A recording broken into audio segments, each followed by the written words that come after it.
Olha, que maravilha! Estamos aqui juntos para avançarmos no estudo da Bíblia, no estudo da palavra. Sempre estudar a palavra enche nosso coração de muita paz, né? Vamos orar para estudarmos a palavra. Vamos aqui falar com Deus. Querido Pai, te louvamos, te agradecemos, exaltamos pelo teu grande amor em nossa vida.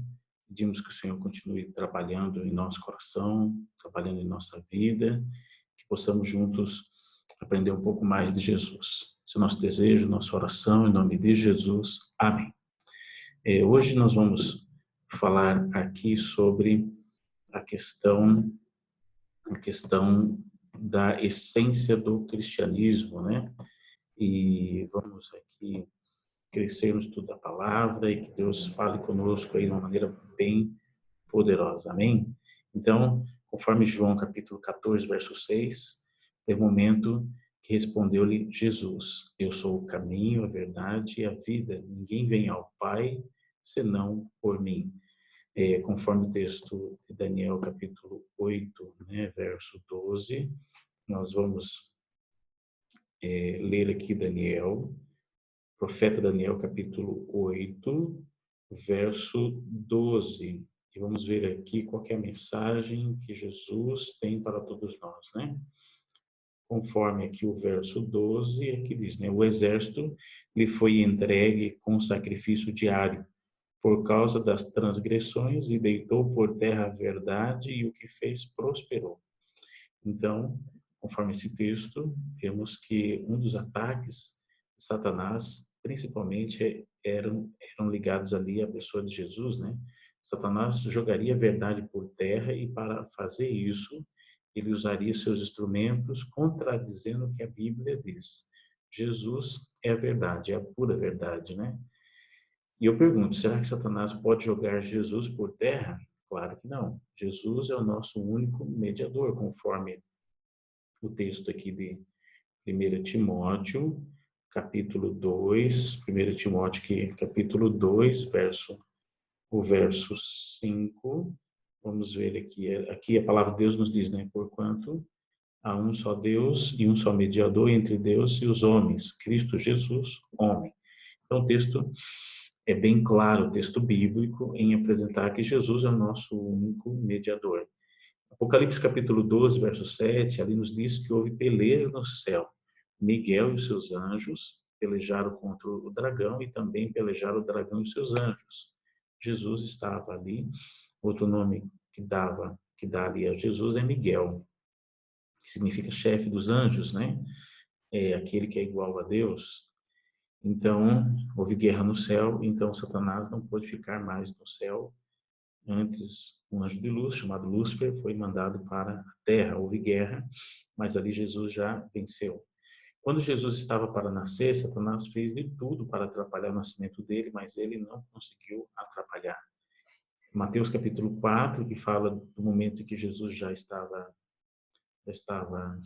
tinha se desenvolvido bem. Então, ele estava ali no momento de preparo, e ele foi levado pelo Espírito Santo ao deserto, e lá no deserto ele ficou em jejum por 40 dias e 40 noites. Então ele teve fome, e aí apareceu o tentador. A ira desse inimigo contra Jesus começou lá no céu, depois veio para a terra. Em cada fase da vida de Jesus, ali estava esse inimigo tentando atrapalhar. Aonde Jesus ia, sempre havia uma pessoa com alguma crise, alguém que era vítima desse inimigo, e assim que Jesus chegava, ele resolvia a crise. Toda a vida de Cristo foi envolvida no grande conflito.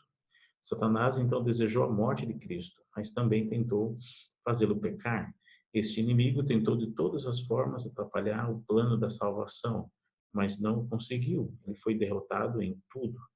Nós vemos através da Bíblia que Jesus, ele criou uma ponte, criou uma conexão entre nós e Deus.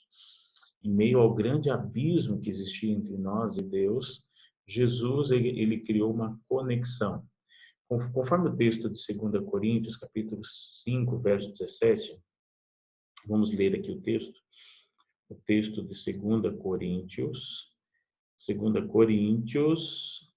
capítulo 5, verso 17, nós temos aqui a seguinte mensagem, né? Assim, se alguém está em Cristo, é nova criatura. As coisas antigas já passaram e eis que se fizeram novas. Então, é hoje. A cada dia, você precisa entender que você foi comprado por um poderoso sangue, o sangue de Jesus. E aquele que é alcançado pelo sangue de Jesus, o maligno não pode tocar.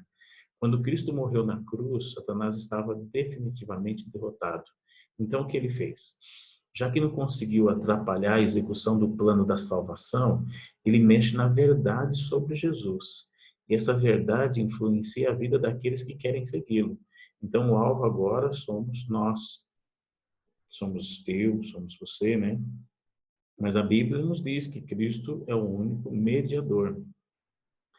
Satanás, ele quer destruir as seguintes verdades: que Jesus é o único mediador, ele intercede por você todos os dias, só Deus, por meio de Cristo, pode perdoar os seus pecados, temos um advogado perante o Pai, Jesus Cristo, e Jesus está voltando para encontrar aqueles que buscaram a salvação.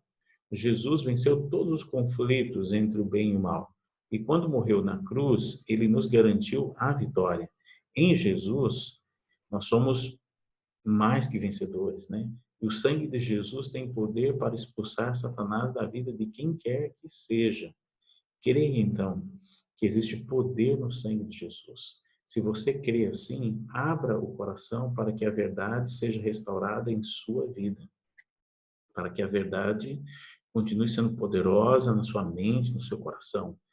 João capítulo 3, verso 16 nos diz: porque Deus amou o mundo de tal maneira que deu seu Filho único, para que todo aquele que nele crê não pereça, mas tenha a vida eterna. Essa sim é uma verdade poderosa. Jesus já fez tudo para que você seja salvo. Qual será a sua resposta, né? O que você pretende fazer diante de tão grande sacrifício, diante de tão grande amor? Abra o seu coração e deixe Deus trabalhar na sua vida, na sua família. Deixe Deus guiar tudo que você tem, tudo aquilo que você representa.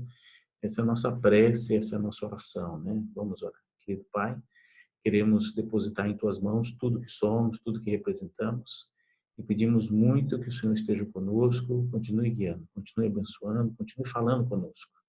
Queremos ser de fato aquilo que o Senhor deseja que nós sejamos, né? Uma fonte de bênçãos, uma fonte de luz. Em nome de Jesus é que nós lhe pedimos. Amém. Amém.